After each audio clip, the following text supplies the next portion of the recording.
hello बबेसो थांनो थुदे आंबो थांसै बरफ बायदि थान्दा जाबना दं आंबो मालिक नोंथ' बे मेरगानि फिसाजो हायलुरिखौसो फाक्का लोगो हमहैगोनलै गोजांनायावबाबो हिहि होनलाबाय नोंहा जाम्बा जाम्बा आदा बिसोरनि बाथ्राखौनो खोनासङो नामा आंखौनो सालायदो आं लोगोसे गरमबो खालामगोन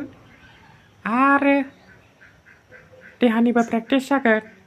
ना थावनि खरस ना फैसा प्रब्लेमानो गैया थोत्स खावख्राव खुख्राव साइस गैया बाइस गैया बुरै रै आंखौनो लादो बारहो मालिक थु थांसै सेव सेव बास आंनि गोसो आं साइकेलखौ सालायो